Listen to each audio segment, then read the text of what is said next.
저는 습관의 힘을 믿습니다. 제가 이번 주에 이 순천의 한 고등학교에서 강의를 하는데 라이프 스타일, 특별히 습관에 대한 강의를 합니다. 이 습관을 영어로 뭐라고 하죠? 이 헤빗이라고 합니다. 이것은 이 헤빗은 라틴어 하비투스에서 나왔는데 이 하비투스는 바로 수도사의 옷을 의미합니다.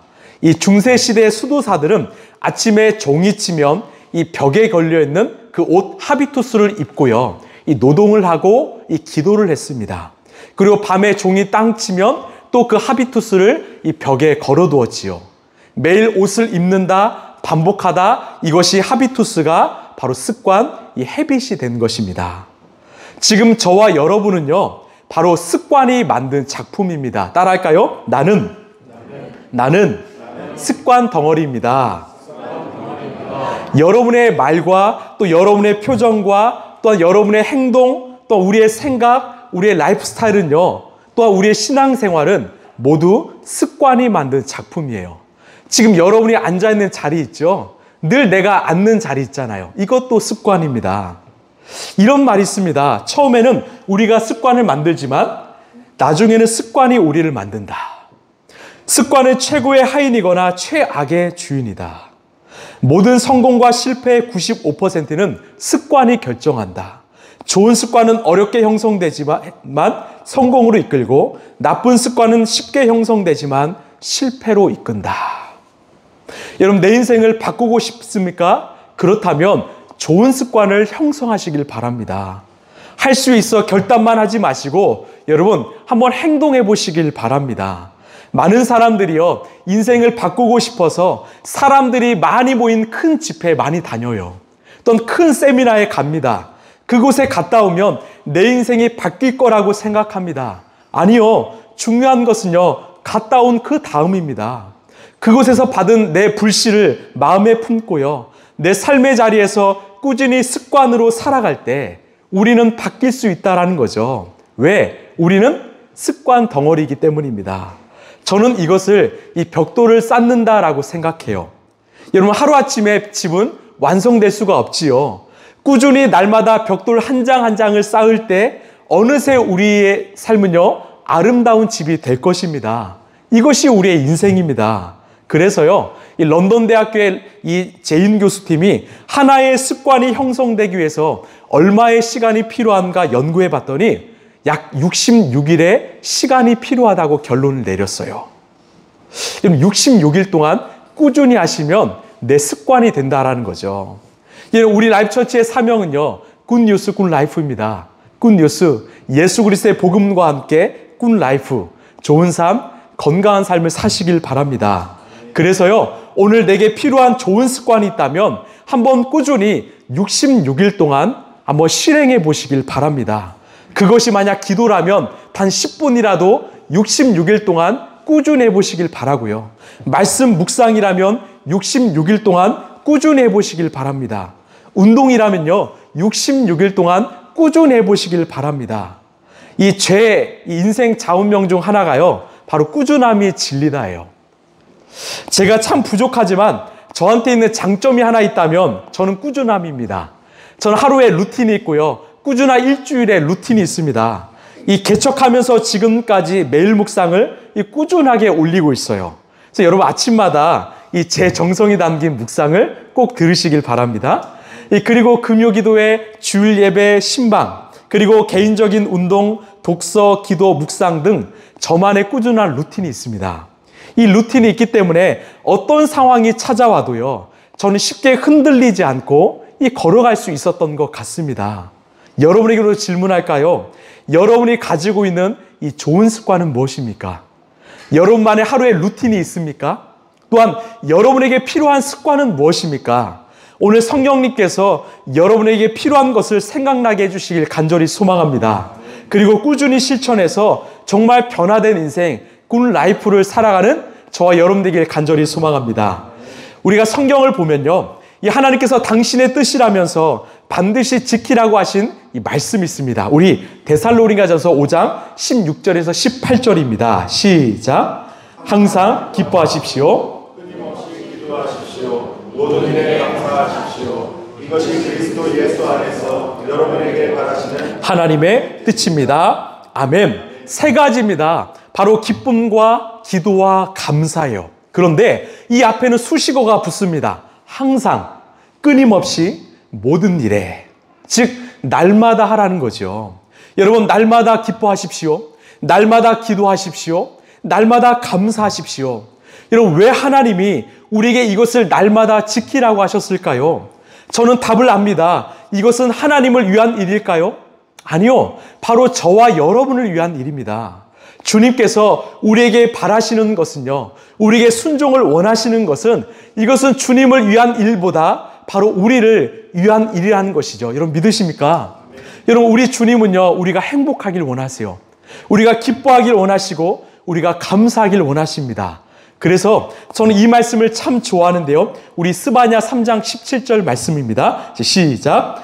주 너의 하나님이 너와 함께 계신다. 구원을 베푸실 전능하신 하나님이시다.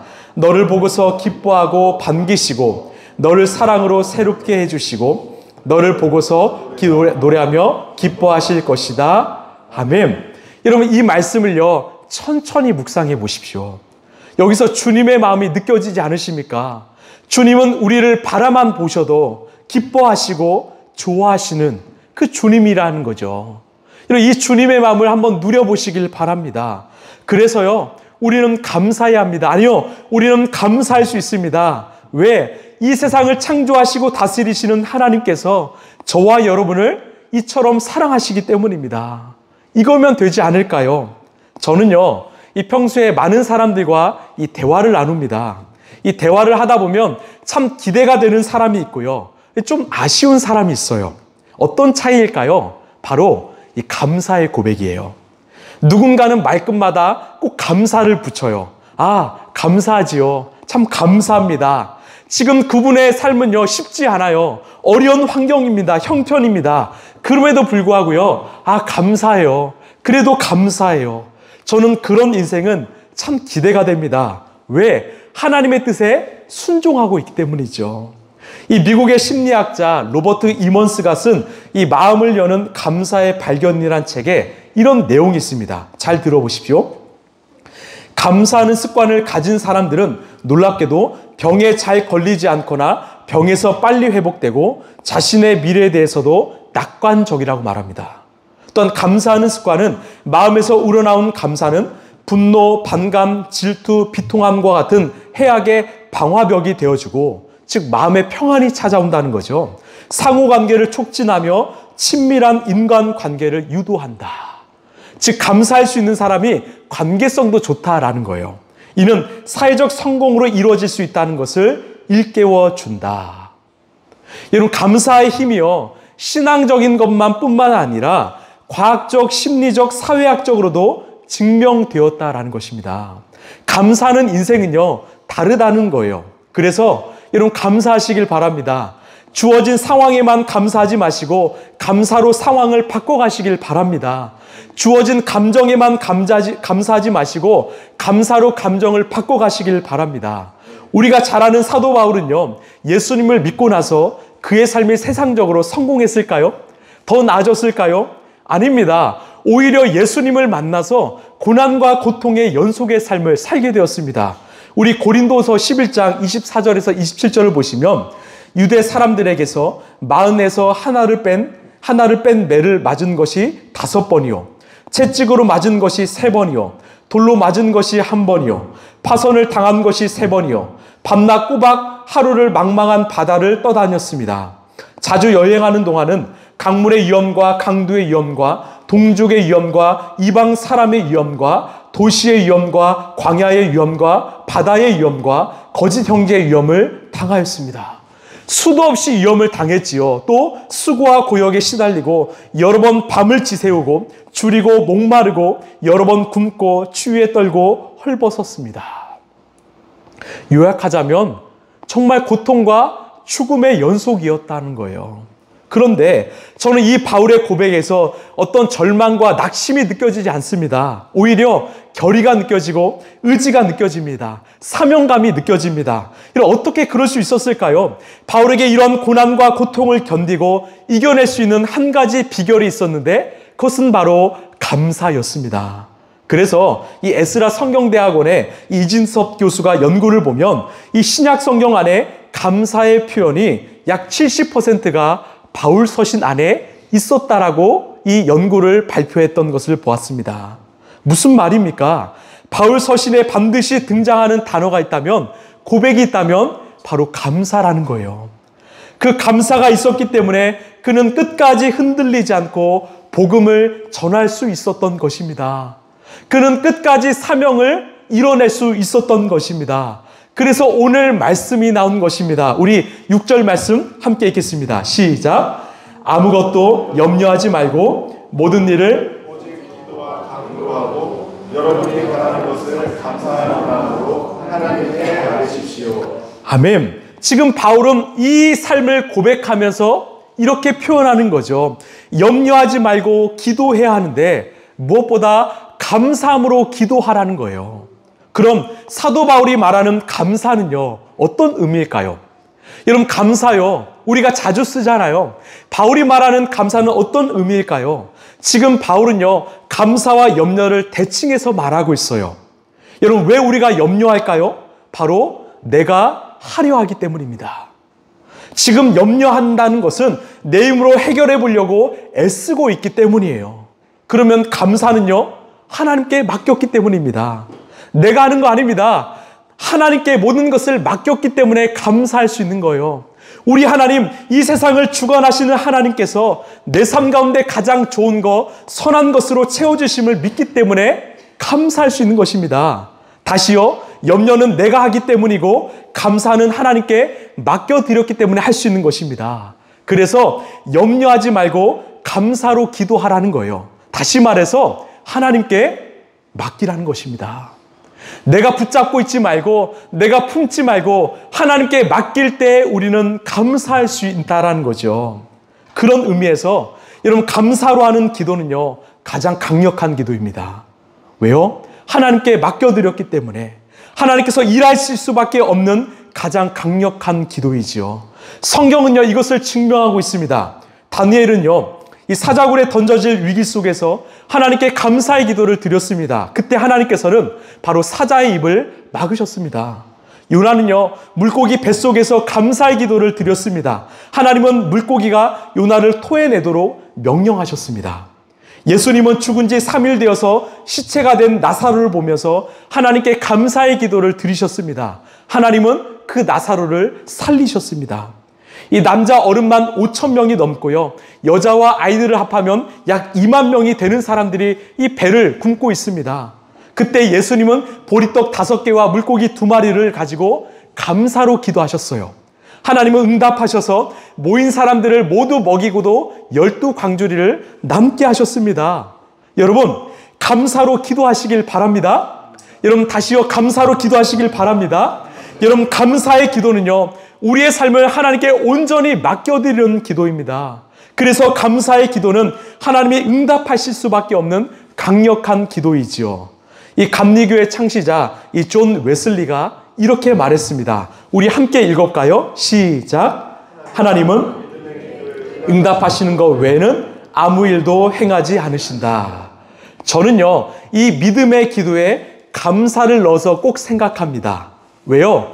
감사가 곧 믿음이기 때문이죠. 믿음이 있기 때문에 감사할 수 있기 때문입니다. 여러분, 내 삶에 염려가 찾아왔습니까? 믿음으로 기도하십시오. 감사로 기도하십시오. 그러면 하나님이 일하십니다. 이 미국의 16대 대통령인 이 아브라함 링컨이 죽고 그의 유품을 정리했던 사람이 항상 그가 들고 다녔던 그 성경을 유심히 살펴보았습니다. 유독 그 성경 안에 이 손때가 많이 묻은 페이지가 한 장 있었어요. 그 페이지를 폈더니 한 구절에 이 눈물 자국이 가득했던 것입니다. 어떤 성경 구절이었냐면 시편 34편 4절이었는데요. 내가 주님을 간절히 찾았더니 주님께서 나에게 응답하시고 내 모든 두려움에서 나를 건져내셨다. 이 말씀을 링컨은 날마다 묵상하고 또 묵상했던 것입니다. 이 묵상하면서 눈물로 묵상했던 것이죠. 링컨은요, 당시 이 남북 전쟁과 이 노예 해방 운동으로 인해서 늘 정적과 원수들이 많았다고 합니다. 늘 근심과 걱정이 많은 삶이었지요. 그래서 이 백악관 2층에 자기의 침실을 기도실로 만들었다고 해요. 밤이 되면 이 링컨의 침실에서 늘 부르짖는 기도 소리가 들려졌다고 합니다.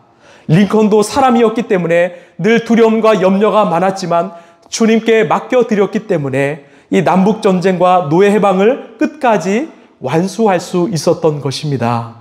여러분, 염려가 찾아오셨습니까? 하나님께 맡길 때입니다. 염려는 내가 붙잡고 있는 거고요. 감사는 하나님께 맡겨드리는 것입니다. 우리 잠언서 16장 3절입니다. 시작. 너의 행사를 여호와께 맡기라. 그리하면 내가 경영하는 것이 이루어지리라. 아멘. 이게 우리의 믿음이요 감사의 고백일 줄로 믿습니다. 오늘은 우리가 감사로 기도해야 하는데 이 감사의 기도가 우리에게 어떤 좋은 영향력을 주는가 이 두 가지로 짧게 살펴보고자 합니다. 첫 번째 따라합시다. 감사의 기도는 하나님과 친밀한 관계를 세워줍니다.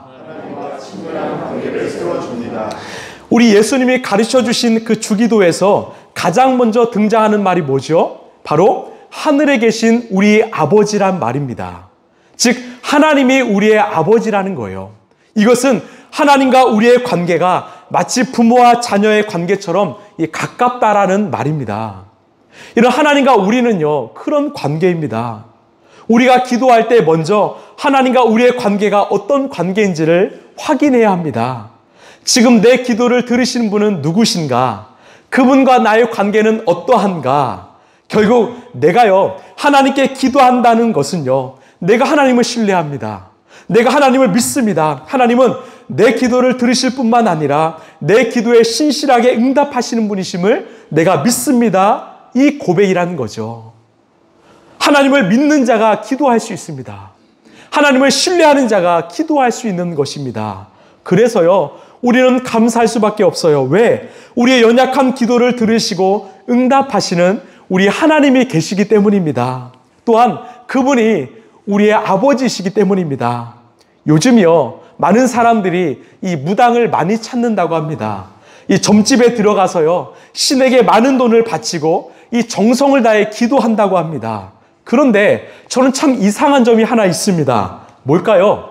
바로 그 사람이 기도하는 그 대상이 누군지 알까요? 모를까요? 잘 모릅니다.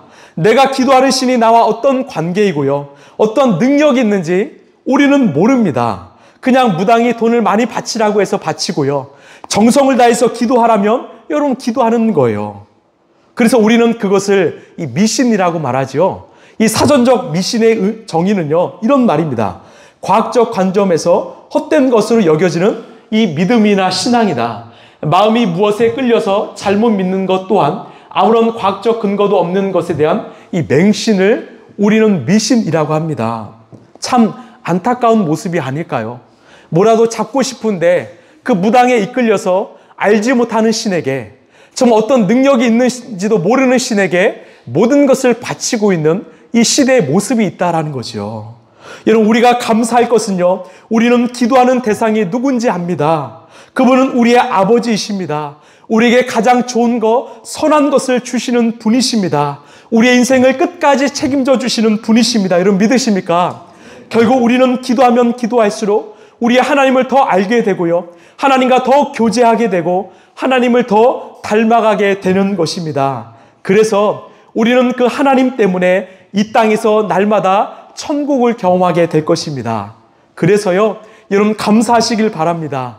감사의 기도는 하나님과 더 깊은 친밀한 관계를 세워갑니다. 자, 두 번째 따라합시다. 감사의 기도는 하나님의 은혜를 발견하게 합니다.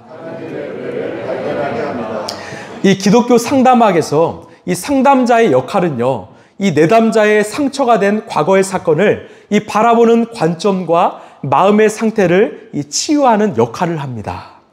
그 과거가 더 이상 내담자의 현재와 미래에 영향을 주지 않도록 이 치유하는 일이 바로 상담자의 역할이에요.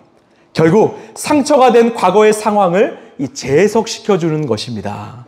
그래서 보통 상담자들은 이 내담자에게 이 자신의 인생 그래프를 한번 그려보라고 해요. 그래서 이 원망과 분노가 가득했던 날들을 돌아보면서 다른 각도에서 바라보고 이 재해석하게 만듭니다. 그때요, 이 내담자는 이 상담자의 해석을 통해서 깨닫습니다. 아, 내 삶에 어려운 일들만 있었던 것이 아니었구나. 지난 날을 돌아보니까 나를 이 자리까지 오게 한 감사한 일도 많았구나. 이것을 깨닫게 됩니다. 다시 말해서 내 아픔과 상처에 가려져서 미처 보지 못했던 하나님의 은혜를 발견하게 되는 것입니다. 나는 홀로 외롭게 살아왔다고 생각했는데 하나님께서 보이지 않는 손으로 나를 붙잡아 주셨구나. 이 은혜를 깨닫게 되는 것입니다. 그 하나님의 은혜, 그 하나님의 손을 보게 하는 눈이 있다면 바로 감사입니다. 우리가 감사의 기도를 드리면 과거의 아픔과 상처로 가득했던 우리의 인생 가운데 하나님이 함께 하셨다는 것을 우리는 알게 되는 것입니다. 여러분, 지금 어떠한 과거의 아픔과 상처의 감옥 안에 갇혀 계십니까? 그 상처는요, 결코 우리의 인생을 앞으로 미래로 나가지 못하게 만들 것입니다. 그래서 여러분, 감사를 선포하시길 바랍니다. 여러분, 감사하시길 바랍니다. 이런 말이 있습니다. 감사는 회복과 치유의 문을 여는 열쇠입니다. 여러분, 누가 말했을까요? 바로 제가 말했습니다. 한번 써봤습니다. 저요, 청소년 때, 청년 때 참 상처가 많은 사람이었어요. 저는 그 시간을 잊고 싶었습니다. 아니, 부정하고 싶었습니다. 그런데 예수님을 인격적으로 만나고 오히려 감사를 고백하기 시작하면서 이 감사하고 나니까 그때 보이지 않았던 하나님이 보이기 시작하는 거예요. 아, 나는 홀로 외롭게 있었다고 생각했는데 그 순간에도 우리 하나님 나와 함께 하셨구나. 그 하나님이 나를 지켜주셨구나. 하나님의 당신의 품으로 나를 안아주셨구나. 그 하나님과 함께 했던 시간이 감사를 고백하니까 보이기 시작했던 것입니다. 감사가 제 마음의 상처를 치유하는 연고가 되었고요. 그 회복으로 인해서 지금의 사역을 감당할 수 있는 힘이 생긴 것입니다. 우리 조정민 목사님이 이런 고백을 하셨죠. 내 상처가 나으면 나는 이제 백신입니다. 나와 같은 아픔을 겪고 있는 사람들에게 나는 특효약입니다. 주위를 살피면 오직 나만 힘이 되어줄 수 있는 사람이 있습니다. 여러분, 여러분이 가지고 있는 그 상처요, 예수 안에서 회복되면 여러분의 인생은 백신이 될 거예요. 그리고 나와 동일한 아픔과 상처를 가지고 있는 사람들에게 이 백신의 역할을 하게 될 수 있을 것입니다. 여러분, 욥은 보통 사람들보다 훨씬 더 많은 어려움과 아픔을 경험했던 사람입니다. 모든 재산을 잃었고요. 사랑하는 가족을 잃었습니다. 자신도 병에 걸려서 이 죽을 위기에 처했습니다. 그때요, 욥이 이런 고백을 했습니다. 우리 욥기서 10장 12절입니다. 시작. 주님께서 나에게 나를 돌보셔서 내 숨결까지 지켜주셨습니다. 우리 다시 한번 읽어볼까요? 시작. 주님께서 나에게 생명과 사랑을 주시고 나를 돌보셔서 내 숨결까지 지켜주셨습니다. 아멘. 제가 이 욥의 상황에 맞게 의역을 해보았는데요. 이런 고백이었습니다. 하나님, 저는 제 상황이 참으로 이해하기 어렵고 힘듭니다. 그러나 저는 하나님을 믿습니다. 하나님의 선하심을 믿습니다. 하나님의 은혜와 사랑으로 이 시간을 견뎌왔고 앞으로는 더 좋아질 것을 믿습니다. 이 고백처럼 들리더라고요. 결국 욥은요, 자신이 처한 현실과 상황이 아니라 우리 하나님을 바라보았고 여전히 함께 하시는 하나님께 감사함으로 고백할 수 있었던 것입니다. 여러분, 감사하시길 바랍니다. 감사하면 고난과 고통 속에서 보이지 않았던 하나님의 은혜를 발견하게 될 것입니다. 보이지 않았던 하나님의 손을 발견하게 될 것입니다. 감사는 치유와 회복의 문을 여는 열쇠입니다. 감사는 미래 인생의 문을 여는 열쇠입니다. 감사는 기적의 문을 여는 열쇠입니다. 그래서 우리는 기도할 때 무엇보다 하나님 감사합니다로 시작하시길 바랍니다. 우리가 감사를 고백할 때 내 영혼은 그 말에 반응하고 내 영혼 깊숙이 숨겨 있었던 그 진정한 감사가 터져나오게 될 것입니다. 말씀을 좀 마무리하겠습니다. 여러분, 감사는요, 천국의 문을 여는 열쇠라고 말합니다. 불평과 불만은 지옥의 문을 여는 열쇠라고 말합니다. 여러분, 왜 감사가 천국의 문을 여는 열쇠일까요? 우리 오늘 말씀 다시 한번 읽겠습니다. 시작. 아무것도 염려하지 말고 모든 일을 오직 기도와 간구로 하고 여러분이 바라는 것을 감사하는 마음으로 하나님께 아뢰십시오. 그리하면 사람의 헤아림을 뛰어넘는 하나님의 평화가 여러분의 마음과 생각을 그리스도 예수 안에서 지켜줄 것입니다. 아멘. 바울이요, 여러 가지 힘든 상황 속에서 감사로 기도했더니 정말 사람의 생각과 상식을 뛰어넘는 하나님의 평화를 누린 것입니다. 하나님의 평화, 그 샬롬을 경험한 것입니다. 여러분 기억하십시오. 염려는 내가 하려 하기 때문에 찾아오는 것이고요. 감사는 하나님께 맡겨드렸기 때문에 할 수 있는 것입니다. 염려는 내가 하려 하기 때문에 찾아오는 것이고요. 감사는 하나님께 맡겨드렸기 때문에 찾아오는 것입니다. 우리가 감사를 고백하는 순간 우리는 하나님을 보게 될 것입니다. 하나님의 은혜, 하나님의 함께하심, 하나님의 일하심을 보게 될 것입니다. 제가요, 이 한 가지 적용점을 좀 말씀드릴게요. 오늘 집에 돌아가셔서 이 메모장을 펴시고요. 혹시 과거에 나를 힘들게 했던 사람 이름부터 또한 속상한 일들, 또한 힘들었던 일들을요, 한번 기록해 보십시오. 그리고요, 그 옆에 그럼에도 불구하고 감사합니다. 한번 적어 보세요. 그러면 그 상황 너머에 우리를 지키셨던 그 하나님을 우리는 보게 될 것입니다. 그리고 더 감사하게 될 것입니다. 여러분, 감사는 하나님을 바라보게 합니다. 감사는요, 하나님을 의지하게 합니다. 그리고 감사는 하나님을 일하시게 합니다. 오늘은 이 추수감사절입니다.